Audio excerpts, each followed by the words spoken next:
여러분 안녕하세요. 불교 스피치의 이현정입니다. 네, 오늘 불교의 역사는 불교 스피치의 역사였다라는 주제로 여러분 다시 만나게 됐는데요. 지난 시간 쭉 제가 이제 하나씩 과제 드렸잖아요. 그 과제들 하고 계시죠? 하셔야 됩니다.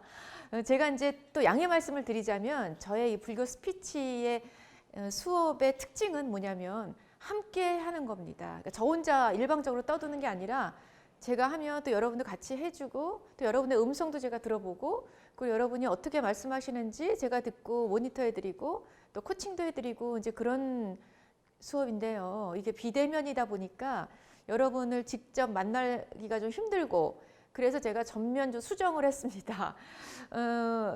참여할 수 있는 부분이 없어지니까 제가 이론으로 좀 많이 늘렸고요. 그래서 이런 뭐 1강이다, 2강이다 이렇게 제목을 붙이는 것은 좀 의미가 없고 여러분들에게 최대한 많이 좀 이렇게 보여드리고 또 들려드리고 그걸 해야 되기 때문에 제가 전면 수정했다는 점 양해 말씀을 드리겠습니다. 제가 그러니까 많게는 한 70%, 적게는 한 40~50%는 제가 참여 수업을 하고 있고요. 그 나머지가 이론이거든요. 근데 사실 이론보다는 여러분이 같이 한마디 해주시는 게 제가 이제 듣고 서로 좋은 이야기 또 좋은 어떤 그 연설까지는 아니어도 한마디 잘 제가 정돈해서 이렇게 알려드리는 그런 게 제가 목적인데 그게 안 되니까 제가 이제 좀 많이 좀 이론을 늘렸습니다. 그 점 양해 말씀드리겠고 만일에 특강이 주어진다면 여러분과 함께 호흡하면서 같이 재미있게 그런 수업을 좀 했으면 좋겠습니다. 자, 지난 시간에 배운 거 여러분들 기억나시죠? 지난 시간에 배운 것들 여러분 같이 잠깐만 좀 되짚어 볼 텐데요. 자, 제가 불교 스피치가 도대체 뭐 하는 거예요? 라는 질문을 너무 많이 듣습니다. 아직도. 그래서 제가 사실 스피치를 가르친다라고 한 일은 그 업은 한 15년 이상 되는데 제가 프리랜서로 이렇게 나오면서 제일 먼저 맞닥뜨린 게 타 종교인들의 스피치 교육이었습니다. 그들은 굉장히 그걸 염원해요. 그러니까 개인적으로 내가 경전을 읽을 때 아주 감명 깊게 읽을 수 있는 내 목소리 내는 연출법 또 아니면 내가 기도를 하는데 정말 신신나는 기도를 하는 그런 음성 이런 것들을 가르쳐 달라고 구체적으로 저한테 이렇게 가려운 데를 긁어달라는 그런 요구가 있었어요. 근데 제가 가르치는 입장에서는 그게 굉장히 좋다 그랬잖아요. 구체적으로 내가 어디가 안 좋다라는 것만 알면 저는 그것만 집중적으로 가르쳐 드리면 좋잖아요. 스피치는 우리 인생 전반이 다 스피치인데 그래서 이제 그걸 계기로 해서 이거 불교는 그럼 뭐지? 나의 정체성은 불교인데 이래가지고 제가 불교 스피치를 만들게 됐습니다. 그래서 불교 스피치란 뭐냐? 제가불자의 포교 스피치 그리고 출가 수행자의 설법 스피치를 같이 해야 이게 시너지 효과가 일어난다. 그래서 한쪽만 해가지고 한쪽 날개로는 높은 창공을 날 수가 없고 멀리 내다볼 수가 없다. 두 개를 같이 해야 된다라고 하는 것이 제가 불교 스피치를 표방하는 내용입니다. 자, 그래서 결국엔 뭐냐? 전법하고 포교하자라는 거예요. 자, 제가 누누이 말씀을 드렸지만 우리의 2015년에 종교인 전수조사를 했을 때 그것이 옳든 그르든 떠나서 굉장히 그 의미를 주는 어떤 그 점은 불자 수가 굉장히 줄었고 젊은 층에서의 무종교인이 굉장히 늘어났고 그래서 각 종교인들마다 각 종교마다 다들 아주 굉장히 긴장했던 그런 순간이 바로 그 조사 이후의 반응들이었어요. 특히 우리는 더 심하죠. 젊은 층들이 너무 없고 유아나 청소년이나 장년까지 너무 없어요. 허리강이 없는 편이에요. 자, 그래서 결국은 우리가 뭐 해야 되느냐? 이 전법과 포교를 해야 된다. 그럼 전법과 포교 어떻게 해? 내가 부처님도 아니고 내가 스님도 아닌데?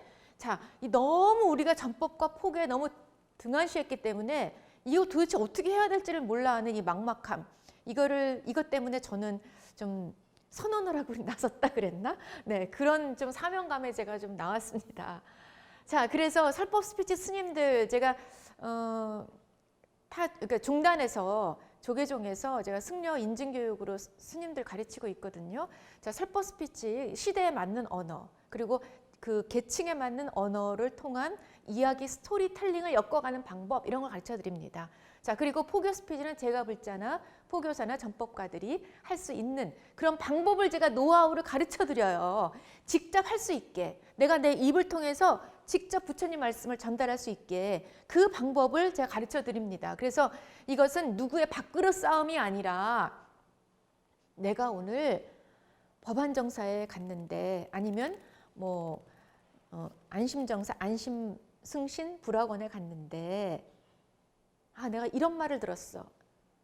정말 좋은 생각을 하라고, 그리고 좋은 마음을 가지라고. 별거 아니잖아요. 정말 간단한 말인데 그 말을 옆에 있는 사람에게 전달만 해도 저는 그게 포교 스피치라고 봅니다. 간단할수록 더 좋아요. 간단할수록. 그래서 이런 압축해서 말할 수 있는 능력, 그런 걸 제가 가르쳐 드리거든요. 자, 그러면 그 사찰과 스님을 또 내가 홍보하는 격이 되잖아요. 그 스님의 설법 스피치와 제가 불자의 포교 스피치는 상호 보완해서 서로가 윈윈하는 것이다. 그래서 우리가 불교의 포교를 더욱더 넓히자, 높이자, 저는 그런 차원으로 불교 스피치를 하고 있습니다. 자, 그래서 또 지난 시간에 말씀드린 게 나 무슨 말하지, 무슨 말하지. 자, 그거에 대해만 우리가 함몰되어 있는데 결국 사람들이 받는 거는 무슨 말하지는 7%밖에 안 가고 나머지는 시각적인 거, 그다음에 청각적인 거에 더욱더 많이 사람들이 여운이 남는다라는 거예요. 그러니까 무슨 말하지 너무 그렇게 깊숙하게 생각 안 하셔도 돼요. 문제는 뭐냐면 이 음성, 내가 음성을 정말 신뢰감 있게 가질 수 있느냐. 자, 그래서 음성 훈련 이런 거 굉장히 중요합니다. 제가 그런 거 가르쳐 드리는데 여러분들의 목소리를 제가 직접 못 들으니까 이게 좀 답답합니다. 그래서 언젠가 대면 교육이 있다면 꼭 좀 같이 했으면 좋겠어요. 자, 그래서 음성 교육, 그다음에 신체 반응이라는 거는 이거는 비주얼적인 거, 이거 보여지는 거, 이거 들려지는 거. 자, 보여지는 거는 머리부터 발끝까지 모든 거, 일거수일투족, 아주 세심한 거, 표정부터 해서 머리 헤어스타일, 뭐 얼굴 화장한 거, 옷 입은 거, 옷 입은 색깔, 뭐 등등 이런 것들이 굉장히 많습니다. 그래서 단일 종목으로는 음성이 가장 높다.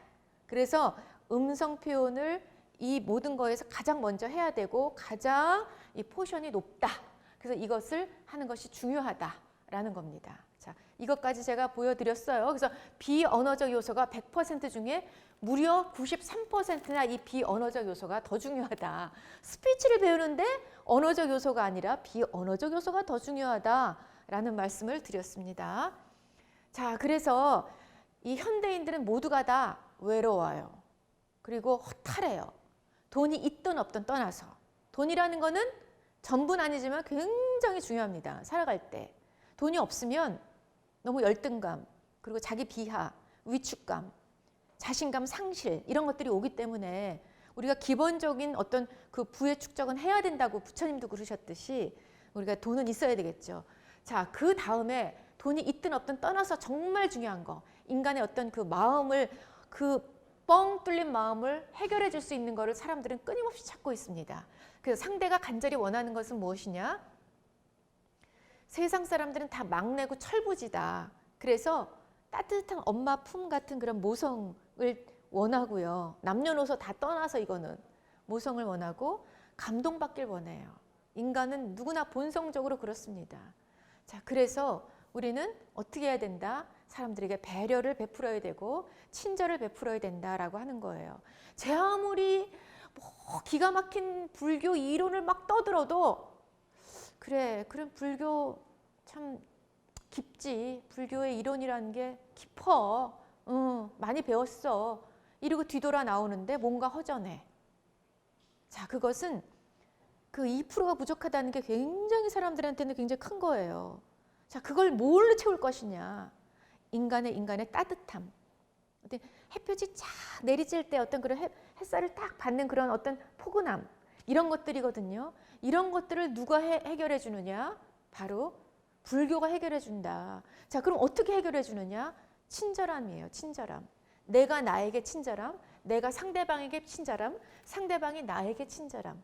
우리는 너무 친절함에 대해서 너무 멀어요. 불교 특히. 제가 그전 시간에 영상 보시면 아시겠지만 우리 절에 가면 기득권 세력들 보살님들이 있으시잖아요. 이거 내 방석이야! 막 이거 내 자리야! 막 이런 분들. 그렇게 입고 오면 안 되는 거 알지? 막 혼내는 보살님들. 그런 보살님들 때문에 많이 그냥 도망가다시피 가는 불자님들을 제가 많이 봤습니다. 그래서 좀 친절하게 해줬으면 좋았을 것을, 이런 아주 아픈 마음이 정말 많았거든요. 그래서 우리는 너무 친절하지 않다. 좀 친절을 좀 해줘야 된다. 속으로 귀로는 너무나 많은 걸 많이 들어. 근데 진짜 내 입에서 나오는 거 잘 못하고 귀만 열려 있어요. 입은 딱 닫아 있고. 그리고 이 몸도 그래 친절하지 않아. 모든 게 너무 한쪽으로만 치우치면 그 나머지는 또 너무 안 되잖아. 이게 중도를 밟아야 되는 건데. 그래서 너무 많이 배워요. 요즘에 불교대학 너무 많고요. 정말 많은 분들이 열심히 배워서 참 좋은데 그것이 1%라도 실천될 수 있을까? 저는 그렇게만 해도 실천되면 굉장히 이 사회가 따뜻해지지 않을까 생각이 듭니다. 어려운 게 아니라 그냥 친절을 베푸시면 돼요. 달라이라마 스님도 그러셨잖아요. 이 세상의 종교는 불교도 아니요, 힌두교도 아니요, 기독교도 아니요, 그 어떤 것도 아니다. 이 세상의 종교는 친절이다 라고 하셨듯이 친절이 굉장히 쉬운 말 같은데 하기는 어려운 거. 저는 이게 참 우리에게 참 시급하다라는 생각이 좀 듭니다. 자, 그래서 제가 이게 교재가요, 이게 제 책인데요. 왜냐하면 불교 스피치는 제가 만들었기 때문에 전무 후무 없어요, 어디 가도. 그래서 제가 교재를 만들어서 혹시 여유가 있으시면 이 교재를 사셔서 보시면 더욱더 좀 도움이 되지 않을까 생각이 듭니다. 제가 죄송해서 이거를 말씀드려도 되나 아닌가라는 생각이 좀 들었는데 그냥 용기 내서 말씀을 드립니다. 네, 자 그래서 이제 본격적으로 불교의 역사는 불교 스피치의 역사다를 이제 오늘 가겠습니다. 자, 제가 또 하나 제가 이제 수업하기 전에 다시 한번 양해 말씀드리는 것은 불교 강의인데 불교 외의 거를 자꾸 얘기하네 이 사람이 이러는 경우 제가 종종 들어요. 그런데 우리가 살아가는 게 불국 정토에서 사는 게 아니잖아요. 일반 사람들하고 다 섞여 살잖아요. 그리고 일반적인 학문을 우리가 배우고 접하고 그거를 느끼면서 살아가고 있잖아요. 그래서 그런 것들을 우리가 같이 호흡하며 살아야 된다라는 그런 의미에서 저 일반적인 어떤 학문적인 요소, 교양적인 요소 저 많이 끌고 옵니다. 그러니까 그렇게 아세요. 네. 자, 인류는 호모 사피엔스라고 했습니다. 사피엔스라는 의미가 머리를 굴릴 줄 아는 거, 슬기로운 사람, 그다음에 지혜가 있는 사람. 그래서 우리가 도구를 만들어서 막 불도 만들고 막 연장도 만들고 이래가지고 우리가 문명이 발달했잖아요. 그래서 이 호모 사피엔스 학교 다닐 때 이거 호모 사피엔스가 정답인 문제들 많이 푸셨을 거예요. 자, 호모 사피엔스는 35만 년 전에 우리의 인류의 조상입니다. 자, 그런데 이 사피엔스가 의미하는 바로 와가지고 인류는 만물의 영장이다. 이렇게도 배웠어요. 아무 의미 없이 그냥 이렇게 외우니까 달달달 외웠습니다. 만물의 영장이라는 우월의식으로 자연을 파괴하고 환경을 파괴하고 동물을 학대하고 그리고 인종차별을 하고 이러고 마구 와가지고 무고한 사람들을 죽이고 전쟁을 벌이고 이게 사람이 이렇게 할 짓이 못 되는 짓들을 많이 하고 왔고 지금도 역시 지구상 어느 부분에서는 전쟁이 일어나고 있습니다. 그것도 종교로 인해서.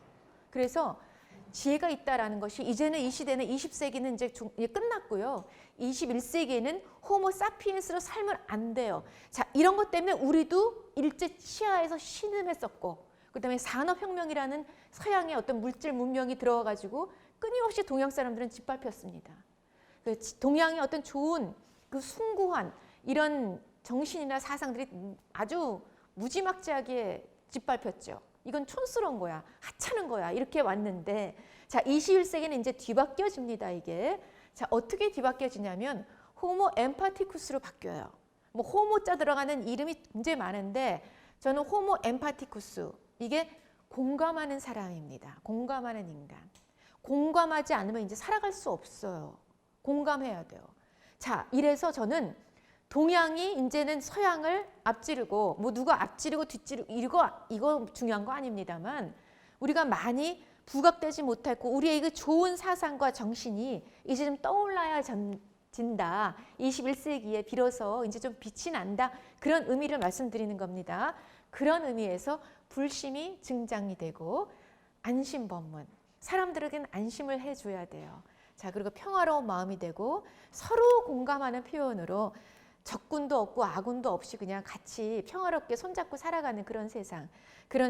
적극적인 삶의 기운을 끌어올려서 우리 같이 살아야겠죠. 그것이 저는 공감이라고 봅니다. 많은 학자들도 이런 거에 공감하는 학자들이 많고요. 지금 많이 공감되고 있습니다. 호모 엠파티쿠스, 이 의미로 우리가 이제 살아가야겠죠. 자, 그래서 불교 스피치의 궁극적 목적은 뭐냐면 자신감. 우리 불자들이 가장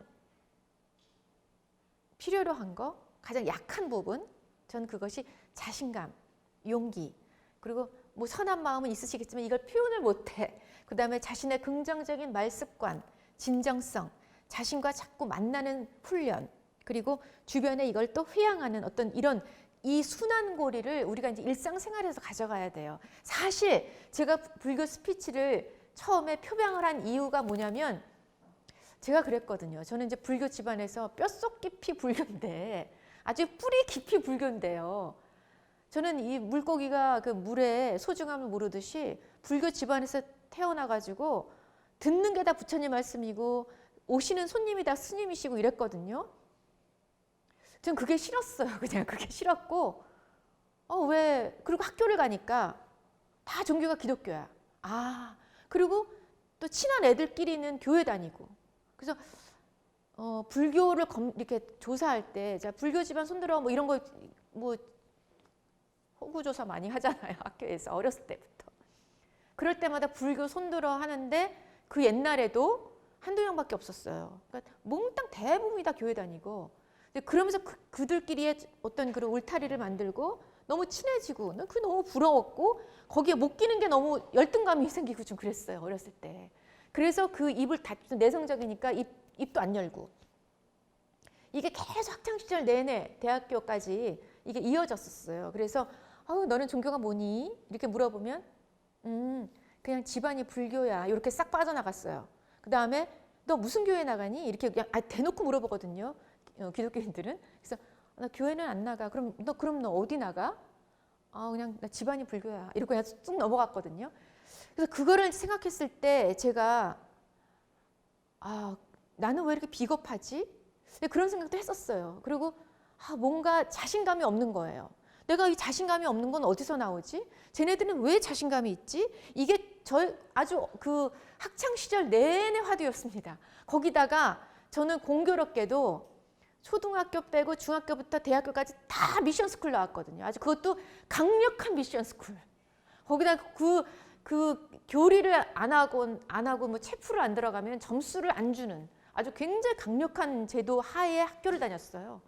그래서 이제 지금 보면 그게 비교 종교가 되니까 저는 굉장히 지금은 자양분이 돼서 좋은데 그 당시에 저 얼마나 사춘기 때 고민이 많았겠습니까?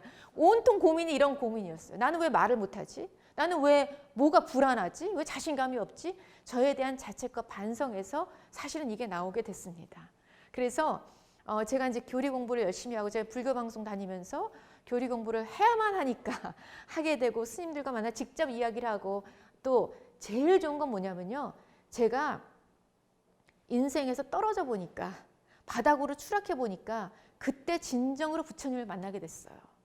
그래서 아마 이제 이런 어떤 제가 학창 시절에 사춘기 때 고민을 한 번 더 경험해봐라 해서 바닥으로 추락했던 것 같아요. 그래서 바닥으로 빵 떨어져 보니까 그때 정신이 팍 들더라고요.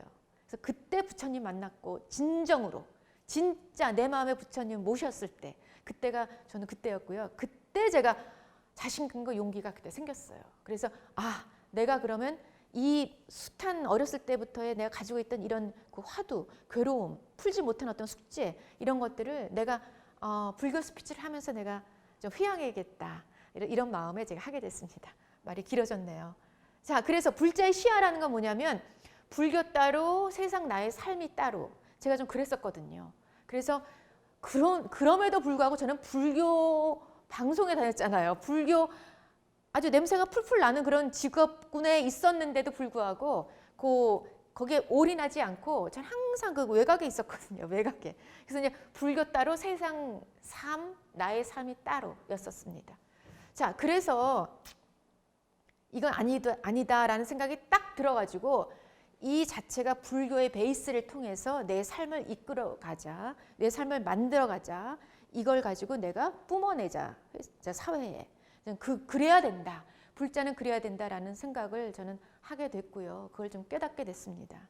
다 저의 참회에서 시작된 겁니다, 이게. 자, 이제 우리 고려 때 보조국사 진월 스님이 계셨습니다. 이분 굉장히 우리 불교의 중흥조시잖아요. 저는 그래서 이제 종단을 떠나서 다 우리 한국 불교잖아요, 한국 불교. 자, 그렇게 좀 받아주셨으면 좋겠습니다. 자, 이분이 어떤 좋은 말씀을 해주셨냐면, 모든 것은 흘러가는 것, 정해진 틀이나 무엇이 있을 수 없다. 이런 거 인정하시죠? 네. 그 다음에 청탁수박이라고, 이 세상은 맑고 깨끗하고 더럽고 혼탁하고 몽땅 다 섞여 있다라는 겁니다. 자, 불교만 가지고 불교인끼리 살아가는 것도 아니고 기독교인들끼리만 살아가는 것도 아니잖아요. 다 그냥 섞이잖아요. 자, 그래서 불교 안에서만 부처를 찾는 것은 외눈박이식 공부다라고 진울 스님, 보조국사 진울 스님 말씀하셨습니다. 저에게 딱 맞는 그런 말씀을 미리 하셔가지고 제가 모셔왔고요. 그래서 이분의 개혁 정신이 지금의 이 시대에 좀 필요하지 않을까라는 생각이 듭니다. 바르게 찾고 바르게 닦자. 이 바르다는 거 있잖아요. 뭐 팔정도가 아주 너무 많이 들으시니까 너무 흔해 빠진 걸로 들리시겠지만, 이게 정말 이 바르다라는 게 요즘에는 너무 혼탁하다 보니까 어떤 게 바른 건지도 기준이 없어져 버리는 거예요. 왜냐하면 정상과 비정상인이 더 많으면 정상이 비정상이 되거든요. 그러니까 진짜 바르다는 거, 이것을 찾고 가는 이 중심축이 저는 불교라고 봅니다. 자, 그 다음에 이제 배움에 게으르지 말어라 라는 말씀, 너무 당연한 거고요. 선정과 지혜가 하나다. 둘을 따로 놓고 좀 보지 마. 이분법적으로 보지 마, 모든 걸. 라고 하신 말씀이 지금에도 너무 좋다. 원흉회통, 선교일치 하나다. 수기설법, 각자의 능력에 맞는 수행을 하고 또 그렇게 맞게 설법을 해라 라는 것이, 아우, 옛날 거는 다 고리타분하고 후지고 이렇게 생각되는데 그거 아니에요. 너무너무 새롭고 정말 아주 신선하고 지금 우리에게도 딱 맞는 그런 말씀이어서 제가 모셔왔습니다. 또 태고보증종조가 계시죠. 이분도 역시 왜 그래요. 동서양 그리고 시대를 초월해서 이런 명언은 항상 일치해요. 항상 만납니다. 약속이나 한 듯이. 역시 같은 말씀이세요. 종파들 대립하는 거 통합시키셨고 세간과 출세간이 하나다. 역시 또 그렇게 말씀을 하셨고 많은 견문을 넓히셔서 이 틀 안에 있는 어떤 편협한 시야를 굉장히 넓히신 분이시죠, 이분이. 그리고 역시 교화와 설법을 끊이지 않으셨습니다. 자, 우리가 이 시대에 21세기 최첨단의 시대를 가고 있는데 이 시대에 가장 중요한 교화와 설법. 자, 이 제4차 혁명 시대, 제5차 혁명 시대 좀 또 올 텐데 금방 옵니다. 5차가 좀 준비되어 있어요. 자, 이렇게 막 줄다름 치듯이 막 기기들이 막 혁명을 일으키고 있는데 이때 우리의 정신 문화는 어떻게 가져가야 될 것이냐. 자, 교화와 설법을 통해서 우리는 중심 핵을 딱 가지고 바르게, 올바르게 가야 되지 않을까라는 생각이 듭니다. 자, 이분은 이제 서양학자신데요. 미래학자세요. 이분은 굉장히 영향력 있는 세계 백인 중에 들어가시는 분이에요. 우리나라에도 오셨어요. 빌할랄 교수라고.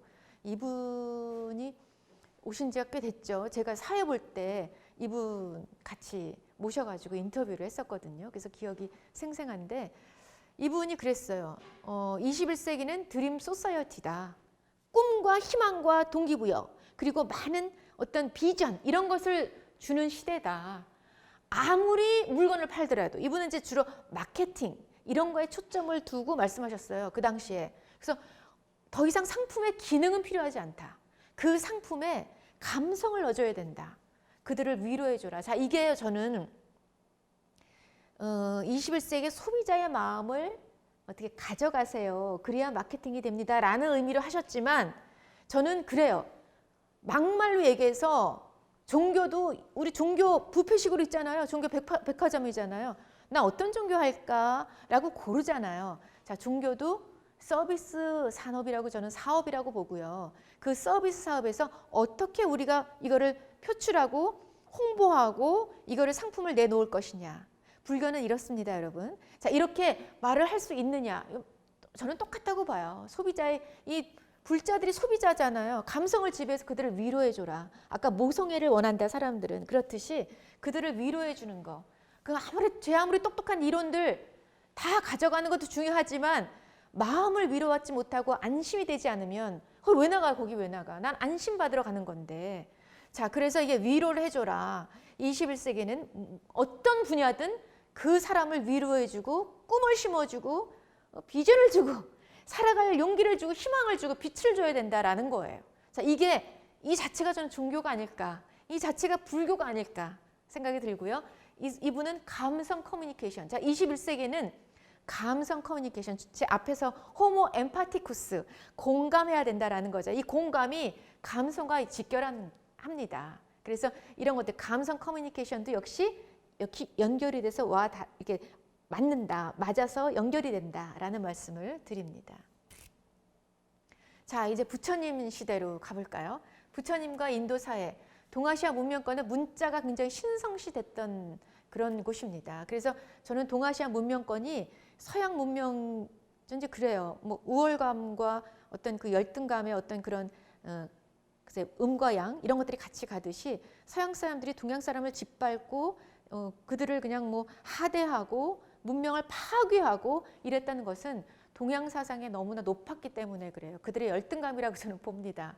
이제 다시 동아시아 문명권이 이제 좀 드러날 거라 저는 보고요. 이제 왜냐하면 해법이 없거든요. 산업혁명으로 서양 사람들이 무자비하게 자연을 파괴하고 환경을 파괴했던 거에 이제는 다 달았어요. 어떻게 다른 대안법이 없어요. 그래서 찾는 것이 동양의 명상이고 불교 사상이고 이런 겁니다. 자, 고대 인도 전통에서는 구전으로 모든 걸 다 구전으로 했어요. 구전으로. 부처의 활동 시기는 5세기 정도, BC 5세기 정도 됐고 인도에는 철계 문화와 시장과 도시가 발달했을 때 부처님 시대가 열렸었습니다. 그래서 그때는 도시가 생기고 막 이랬거든요. 그때 모든 사상과 지금과 마찬가지로 각종 사상과 신앙과 이런 것들이 굉장히 많았고 역시 바라문교가 거기에 기존 세력이었죠. 그래서 이때 부처님께서는 인간 중심적 질서를 회복하시려고 하셨고 그다음에 탈신화적 세계를 만드셨고 계급 타파 이런 것들을 하셨습니다. 자, 그래서 정말 멀티컬처, 이 멀티컬처의 최고 지점은 저는 부처님이다, 불교다라고 보고요. 이 트랜스컬처, 정말 모든 종교와 사상과 문화를 넘나들면서 모든 걸 다 하나로 통합하신 분도 부처님이다라고 저는 생각이 듭니다. 자, 이제 커뮤니케이션의 이제 항목을 보면요. 언어가 있고요. 여기에는 비언어가 있습니다. 이 언어 커뮤니케이션을 보통 우리 이 안에 한 부분이 스피치예요. 스피치. 자, 그리고 커뮤니케이션을 연결시킨다라는 것이죠. 여기는 언어 커뮤니케이션과 비언어 커뮤니케이션이 있습니다. 자, 이 둘 중에 어떤 게 더 중요할까요? 어떤 게 더 중요할까요? 네, 둘 다 중요해요. 둘 다 중요해요. 네, 두 개 다 썼으니까. 네, 여기서 약간 더 중요한 게 있습니다. 한번 이제 가보시죠. 자, 언어적 커뮤니케이션은 말로 하는 거, 구어적 방법이 있고요. 이건 좀 이론이니까 딱딱하지만 뭐 우리가 이제 일상생활을 생각하시면 돼요. 그러면 그냥 뭐 별개의 이론이 아니에요, 이거는. 자, 문어적 방법이 쓰는 거 있습니다. 일단 뉴 미디어, 이거 21세기는 뉴 미디어들이 있습니다. 우리에게는. 자, 구어적 방법 말하는 거예요, 말하는 거. 야, 인도 사회는 거의가 다 구전이에요. 말에서 말로 가는 거예요. 아직까지도 그래요. 자, 문어적 방법 쓰는 거, 기록. 이건 중국이 강해요. 인도가 강하고 이거 중국이 강합니다. 자, 일본도 강하죠. 자, 우리는 이도 아니고 저도 아니에요, 사실은. 자, 뉴 미디어 방법으로 새로운 시대가 왔습니다. 구어적 방법으로는 시각, 청각, 총체적 결합으로 정말 저는 이제 구어적 방법이 가장 생생하게 전달할 수 있는 방법이라고 봅니다. 자, 종이 한 장 줘가지고 이게 부처님 말씀이야 라고 찍 줘도 돼요. 줘도 되지만 진짜 사람이 움직이면서 눈 깜빡이면서 입을 열면서 부처님 말씀이 뭐냐면 라고 이야기하는 게 훨씬 더 설득력이 있다라는 거예요. 그런데 단점이 뭐냐? 이거는 그냥 휘발성이 있어가지고 그냥 한 번 말하면 그냥 없어져 버려. 남지가 않아요, 이거는. 그 단점이 있습니다. 생생하긴 한데, 자, 문어적 방법은 생생하지는 않지만 이게 오래가. 모든 종류의 글, 경전 이런 것들이 다 문어적 방법이죠. 자, 언어적 커뮤니케이션, 불교의 몽땅 우리가 지금 불교를 알고 있는 건 다 문어적 방법에 의해서 그 당대 스님들의 구어적 방법에 의해서 지금 같이 가고 있는 겁니다. 거기다가 21세기의 뉴미디어 방법으로 뭐 이런 거 많잖아요. 뭐 여러 가지 뭐 많이 있습니다. 지금 기기들도 많고. 자, 그 다음에 비언어적 커뮤니케이션이 있습니다. 자, 여기는 뭐가 있냐면 비언어적 행위가 있어요. 행위. 이거는 눈, 얼굴 표정. 제가 표정 중요하다는 얘기 엄청 많이 드렸죠? 표정 많이. 자, 여러분 표정 지어보세요. 표정. 좀 자, 표정 하나만으로도 말 없이 표정 하나만으로도 친절을 베풀 수 있습니다. 표정 하나만으로도. 이 표정이 수만 가지 말을 대신해요. 그래서 저는 말보다 표정이 더 중요하다고 누차 말씀드립니다. 누차. 자, 여러분 한번 웃어보세요. 자, 이런 얼굴 표정, 자세, 위치, 접촉하는 것도 커뮤니케이션이에요. 접촉하는 거. 나랑 손잡고 가자. 어렸을 때 이렇게 손잡으면 친구 되는 거잖아요. 이런 접촉이 주는 이 커뮤니케이션이 얼마나 중요한데요. 사랑하는 사람과 좀 멀찌감치 있다가 같이 점점 좀 붙어지죠. 그리고 손도 잡고 나중에는 어깨 동무도 하고 이렇게 접촉이라는 커뮤니케이션은 굉장히 중요합니다. 자, 반언어적 단서는 말의 속도, 음조, 뭐 말투, 목소리 크기 이런 것들이에요. 목소리가 굉장히 중요한데요. 너무너무 기가 막힌 내용을 내가 다 몽땅 외워서 오늘 얘기해야지 라고 했는데 소리가 개미 소리야. 그럼 아무 의미 없어요. 소리가 커야 돼요. 오디오의 볼륨 조절이 땅땅 되듯이 작은 것부터 큰 것까지 되듯이 내 목소리 통도 다 누구에게나 있거든요. 그래서 이거를 많이 여느냐 아니면 좁히느냐 이건데 누구에게나 목소리 통은 다 가지고 태어납니다. 자, 그런데 많은 사람들이 거의 10명이면 9명이 뭐라 그러는지 아세요? 저한테. 아유, 목소리는 타고나는 거예요. 저한테 그래요. 전혀 아닌데. 그건 진짜 제가 체험해서 알거든요. 이건 제가 체험해서. 목소리는요, 개발하기 나름이에요. 이거는. 그래서 제가 목소리 훈련을 엄청 중시합니다. 이제 여기서 목소리 훈련을 못하니까 제가 너무 답답해. 자, 이런 게 있고요. 그다음 환경 조성. 이런 환경 어디서 하느냐. 사찰 대웅전에서 하느냐, 뒷마당에서 하느냐, 아니면 진짜 인도 가서 하느냐, 마음 다릅니다. 아니면 그냥 동네 그냥 공원에서 하느냐, 쓰레기 더미 옆에서 하느냐, 굉장히 달라요. 이럴 때마다 말이 다르게 나와요. 자, 이런 것들 이제 중요해요. 이런 것도 다 커뮤니케이션. 그러니까 온통 우리의 삶 전체가 다 커뮤니케이션이죠. 네, 그렇습니다. 자, 비언어적 커뮤니케이션 유형을 보면 신체 언어. 있고요. 외모 중요하고 유사 언어, 감정 상태, 음성이 달라지고 뭐 공간도 있고 접촉 언어, 햅틱스 이런 거 다 있습니다. 자, 그래서 커뮤니케이션은 이 내용, 콘텐츠와 스타일로 이루어진다. 하버드대 심리학과 하워드 가드너 교수님이 이렇게 말씀하셨어요.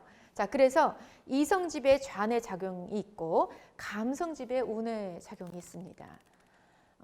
내가 누군가를 설득시킬 때 이 물건을 사시겠어요, 여러분? 이 물건이 얼마나 좋으냐면요. 이거는 뭘로 만들었고요. 이거는요, 던져도 깨지지 않고 색깔도 너무 이쁘고요.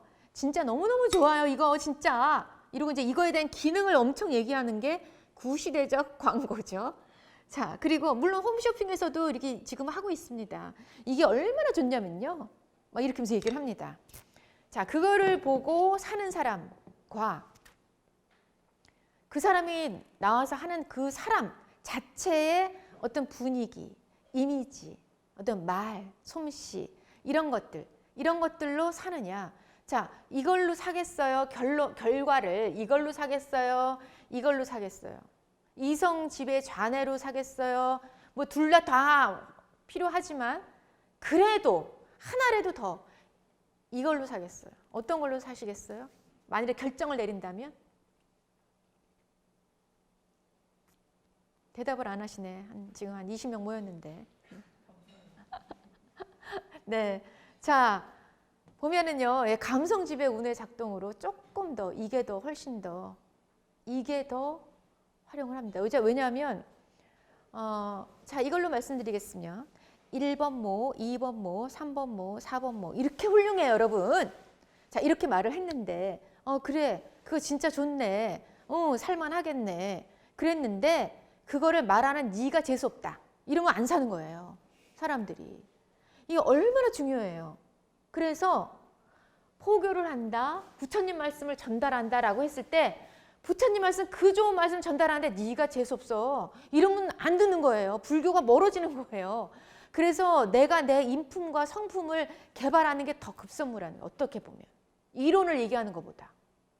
그래서 그러는 너는 왜 이렇게 재수가 없냐? 이렇게 나오면 안 되잖아요. 그래서 인품과 성품은 어떤 기계 수치로 잴 수가 없어. 근데 탁 느껴지는 거예요. 사람들이 느껴지는 거. 그 느껴지는 거는 어떻게 할 수가 없어요. 근데 그건 자기가 만들어가는 거예요.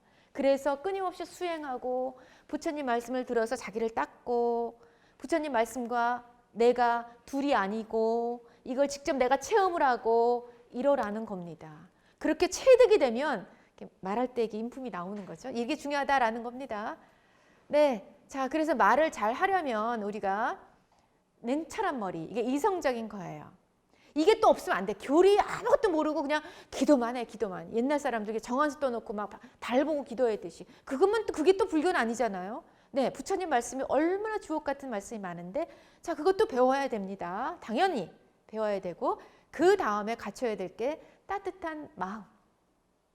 친절이죠 이게. 자 이게 겸비가 돼야지만 아유 그 사람 참 좋다. 그 사람처럼 나도 부처님 말씀을 좀 듣고 싶다. 그렇게 될 수만 있으면 좋겠다. 이렇게 느끼게끔 해주는 겁니다. 네, 이제는 이제 부처님 이야기로 넘어가 보도록 하겠습니다. 제가 이제 굉장히 개인적으로 또 감명받았던 겁니다. 자, 말 한마디를 위해서 죽음과 맞바꿀 수 있는 사람이 몇이나 있을까요? 저는 글쎄 부처님 말고는 없지 않을까라는 생각이 듭니다. 특히 요즘 같은 때는 검색어 치면 다 나오니까 내가 그걸 왜 죽어? 찾아보면 되지. 뭐 이럴 텐데 자 검색 중요하지 않아요.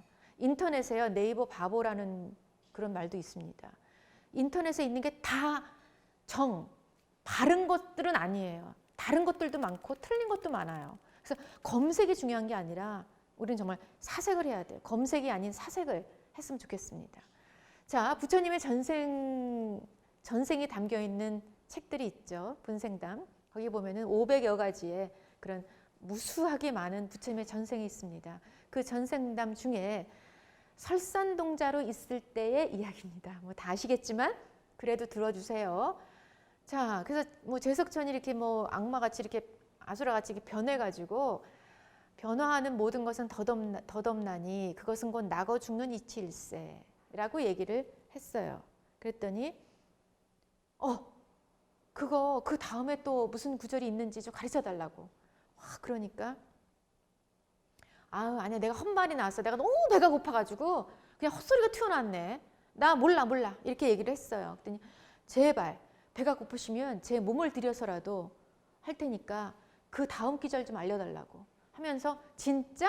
하고 이렇게 묻죠. 근데 제가 위에서 떨어져 내리면 제가 기절을 하면 그때 제 몸을 드세요. 라고 하면서 시방제불이시여 이런 반구를 위해 제 몸을 버리니 저를 증명해 주소서 라고 하면서 몸을 던집니다.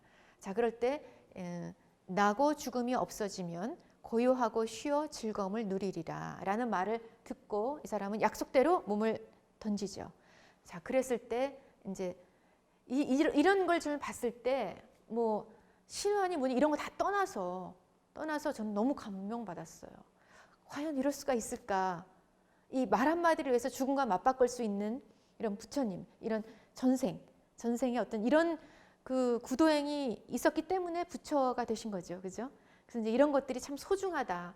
굉장히 저는 소중했어요. 그래서 이런 것도 그냥 서류가 외워두면 좋을 것 같아요.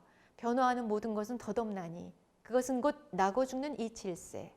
나고 죽음이 없어지면 고요하고 쉬어 즐거움을 누리리라 라는 겁니다.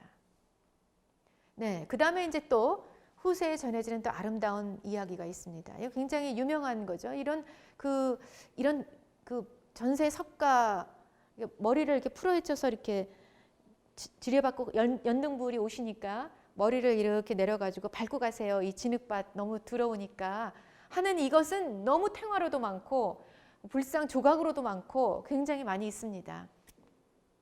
실크로드에 전해지는 연등불 수기 이야기 굉장히 많은데요. 제가 또 감명받았던 게 뭐냐면 이 투르판 지역에 메제클리크 천불동이라고 있습니다.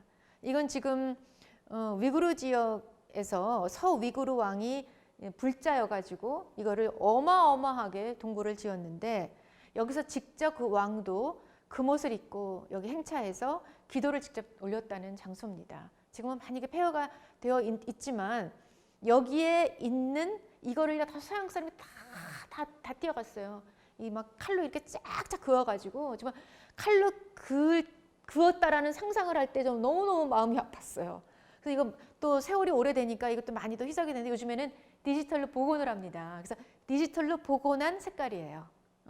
그래서 선해동자, 수메다 선해동자가 연등부처님이 오셨을 때 머리를 이렇게 내린 이게 이 베제클리크 동굴에서 가장 백미를 이루고 있습니다. 그래서 지금은 이 러시아에 있거든요. 이 벽화가. 그래서 굉장히 커요. 2.4m, 폭 3.1m의 11세기의 벽화입니다. 부처님의 가르침을 받아 곧 깨달음을 성취할 수는 있으나 나를 아라한이 아니라 부처님 같은 무상정등 정각자가 되고 싶습니다. 라고 하니까 11만 겁 뒤에 석가모니로 태어날 것이다 라고 수기를 주셨습니다. 제가 오늘 드릴 말씀은 이 안에 있어요. 이 안에 있는데 어쨌든 이런 걸 우리가 보면서 부처님이 이렇게 정말 절절하게 그리고 간절하게 진심을 담아서 구도행을 했기 때문에 부처님이 되신 거지 운 좋아서 부처님이 되신 것이 아니다라는 거. 그래서 저는 본생담이 그 어떤 경전보다도 중요하다고 저는 봅니다. 네, 그래서 이게 그 디지털로 복원한 이 벽화예요. 저 너무 아름답죠? 너무 아름다워요. 여기 밑에가 이제 선해동자가 이렇게 머리 풀어헤치고 하는 겁니다. 이게 이제 국립광주박물관에 2015년에 왔었어요. 그래서 그때 그 감동을 한번 여러분에게 같이 전해드리고자 가져왔습니다. 이게 진짜 베제클리크에 있는 이 동굴 벽화에 있는 이 그림입니다. 네, 여기 이 조그만 그 통로인데 여기 통로마다 양쪽으로 양쪽 천장과 이쪽에 가득하게 화려한 이 벽화들이 있다고 생각을 해보세요.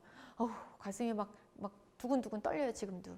자, 석가모니 부처님의 15가지 전생 이야기를 벽화로 다양하게 해놨습니다. 이게 서원도라고 하는 겁니다. 서원도. 자, 서원은 부처님만이 할 수 있다, 아니다. 자, 어떤 거예요? 서원은 부처님만이 할 수 있다, 아니면 우리도 할 수 있다? 우리도 할 수 있다. 네, 좋습니다. 네, 정답. 자, 그래서 우리가 소원을 말합니다. 저 돈 좀 벌게 해주세요. 자, 기도도 합니다. 자, 그런데 여기까지는 다 할 수 있어요. 어떤 사람이든지 다 할 수 있습니다. 불자 아니어도 할 수 있어요. 자, 불자부터는 여기서부터입니다. 먼저 왜 이게 있잖아요. 요즘에 몸속에 우리가 현대인들이 독소가 많아. 독소가. 그래서 독소를 빼고 독소를 뺀 자리에 영양분을 넣어준다라고 하는 게 요즘에 건강학이에요. 독소를 빼야지. 독소도 안 빼고 영양을 넣으면 그 영양이 몸속에 들어가지 않아요. 그래서 아무리 좋은 음식을 먹어도 내 몸에 들어가지 않는다. 영양분이 안 된다라는 그런 이론입니다. 그래서 먼저 독소를 빼고 영양분을 넣는다. 그게 내 거가 된다라고 하듯이 우리의 참회, 우리가 모르는 잘못이나 뭐 알고 지은 잘못이나 어쨌든 참회를 하고 몸과 마음을 깨끗하게 한 이후에 우리가 발언을 하고 그 다음에 회양을 해야 된다라는 게 이게 불자의 저는 글쎄요, 불자의 정도가 아닐까라는 생각이 들고요. 부처님처럼 우리도 서원을 하고 발언을 해야 그 발언대로 우리가 이렇게 다 날 수가 있다. 그렇게 우리가 가질 수 있다라는 것을 우리는 꼭 해야 됩니다. 그래서 제가 이제 이 스피치를 가르치면서 불교 스피치를 하면서 제가 했던 게 뭐냐면 이 발언 그리고 이 참회를 글로 적는 거예요. 자, 문자 커뮤니케이션이죠. 글로 적어서 이거를 내가 입을 통해서 말로 하는 겁니다. 굉장히 쑥스럽죠. 제가 처음에 이렇게 말도 안 하고 내성적인 사람이 참회를 물론 마음속으로 잘못했습니다. 용서하세요. 이렇게 해요. 근데 마음속으로 하는 거는요. 누구나 하지만 그거는요. 그렇게 큰 에너지가 안 돼요. 정말 좋은 에너지가 되려면 적어야 돼요. 적고 적는 건 또 누구나 해. 누구나 일기도 쓰고 다 하니까. 그런데 이 적은 것을 가지고 부처님 전에 내가 기도를 할 때 마음속으로 안 하고 내 음성을 통해서 한다. 이게 정말 하늘과 땅 차이입니다. 이게 말을 하는 거와 안 하는 거와. 그래서 제가 경험한 바를 저는 강의를 하니까 제가 경험하지 않은 건 말을 못해요. 양심상. 근데 참회를 기도문을 적어서 이거를 내가 말로 한다. 라고 했을 때 정말 셀프 스피치 이게 됐을 때 이게 내 거가 됩니다. 자, 참의 문을 적으세요. 아주 그냥 거창하게 안 하셔도 돼요. 제가 알고 지은 죄, 모르고 지은 죄 모든 걸 다 참여합니다. 진심으로 참여합니다. 부처님. 이렇게 하셔도 돼요. 그리고 나서 참회 기도를 하고 나서 저는 부처님께 발언합니다. 제가 발언을 이렇게 해가지고 제가 잘 살고 싶습니다. 솔직하게 말해서 세간 출세간 똑같다 그랬죠. 네, 저 잘 살고 싶습니다. 잘 살고 풍요롭게 살면서 그리고 이 저의 풍요로움을 남들에게 회양하고 싶고요. 그리고 부처님 말씀을 널리 전하겠습니다. 부처님과 약속하는 거죠. 발언을 드립니다. 자, 이렇게 내가 내 음성으로 꼭 하시기 바라요. 이것을 우리가 같이 만나면 같이 해야 되는 거고, 이거 굉장히 감동스러운 그 순간이 되는데 이거를 제가 같이 못해서 너무 안타까워요. 지금 이거 같이 하면 너무 좋거든요. 자, 이런 것을 우리 꼭 다음에 해요. 약속. 네. 자, 이제 여기서는 이런 게 나오네. 네. 네. 자, 여기 보면요. 이게 부처님 전생이에요. 부처님 전생에 목곤령과 부처님이 전생에도 만났었어. 자, 근데요. 부처님 전생 보면 다 부처님이 좋은 일만 했죠? 그리고 부처님은 항상 자비스럽고 남 도와주고 뭐 이런 것만 했을 줄 아시죠? 근데 여기서는요. 의외의 반전이 나옵니다. 자, 부처님과 목곤령이 같이 이제 길을 나섰어요. 이거는 실제 상황에서 길을 나섰는데 그 마을에 있는 사람들이 부처님은 보지 않고 목곤령한테만 다 공양을 하는 거예요. 그리고 야, 목곤령 스님, 막 스님만 추정하는 거예요. 부처님은 보지도 않아. 그런 일도 있었어요. 그래서 목곤령에게만 인사하고 공양을 해. 이거 왜 그러지? 이게 무슨 현상이지? 자, 그랬더니 부처님이 전생을 이야기해 주시는 거예요. 내가 목곤령하고 나하고 전생에 저 산에서 오두막에서 땔감을 나무를 해가지고 오두막집에서 살았대. 둘이 살았는데 거기 이제 산이니까 벌들이 윙윙 오잖아요. 근데 이 석가모니 부처님은 그때 벌들을 오지 못하게 불을 펴가지고 벌들을 다 내쫓았어요. 벌들을. 그리고 벌들이 오지 못하게 오기만 하면 막 잡으려고 그러고 막 내쫓고 막 이랬어요. 그런데 목곤령은 그때 뭘 했느냐? 벌들이 오면 그냥 그래 먹어 이렇게 쏘였어. 그러니까 퉁퉁 부을 정도로 쏘였어요. 그 다음에 벌에 쏘여서 발언을 했어요. 여기서 이제 발언이 너무 중요한 거야. 이 벌들이 벌이 되는 것은 참 비참한 일입니다. 도를 얻으면 벌들을 저는 구해주겠습니다. 그래서 저는 도를 얻고 싶습니다. 라는 발언을 목곤령이 했어요. 그래서 그런 전생 때문에 부처님 말씀하시는 거예요. 이 마을 사람들이 여기서 이제 벌들의 여왕벌이 여기 왕이고 그 일벌들이 여기에 백성들이다. 그런데 그 백성들이 전생에 벌이었는데 여기 사람으로 다 이렇게 나와서 마을을 이렇게 만들었는데 내가 막 내쫓았잖아 벌들을. 그래서 나를 보지 않고 목곤령에게만 발언을 한 목곤령에게만 공양을 하고 인사를 하는 거다. 라는 전생담을 말씀하셨는데요. 저는 굉장히 의외였어요. 이 모든 부처님의 전생담이 다 부처님의 좋은 전생들이잖아요. 사슴도 구해주고 뭐도 구해주고 내 목숨을 뭐 정말 그냥 초계와 같이 날리고 구도행을 위해서 부처님께 머리카락도 막 드리고 막 이랬잖아요. 옷도 벗어서 드리고 막 이랬는데 이렇게 좋은 일만 하셨을 줄 알았는데 이런 일도 있었다라는 거. 그래서 여기서 중요한 거는 발언을 했다라는 겁니다. 이 발언의 힘이 정말 굉장히 크다라는 거. 이 에너지가 굉장히 파워풀하다는 거. 그래서 이 발언을 누구나 해야 된다라는 거예요. 불자라면 참회를 하고 발언을 해야 된다. 발언을 하면서 그 안에 회양까지 넣어야 된다라는 겁니다. 그래서 이렇게 달라지는 삶을 부처님이 또 말씀해 주신 거예요. 이렇게 정말 오픈해서 말씀해 주신 거예요. 그래서 참 너무나 감사하고 이런 것을 우리가 지금 이렇게 받아가지고 우리가 또 같이 도를 닦고 수행을 하고 발언도 하고 회양할 수 있게끔 이렇게 우리가 이 시대에 굉장히 축복을 받은 시대가 아닌가라는 생각이 듭니다. 네, 오늘은 여기까지 하겠고요. 다음에 또 여러분들 제가 매일매일 하면서 과제를 하나씩 드리는데요. 과제라는 게 큰 거 아니에요. 뭐 물건을 만들어 와라 뭐 이런 거 아니고 뭐 어디 가서 뭐 뭘 구해 와라 이런 거 아니고요. 내가 직접 해보는 거. 자, 적어서 읽어보는 거. 그거 너무 중요해요.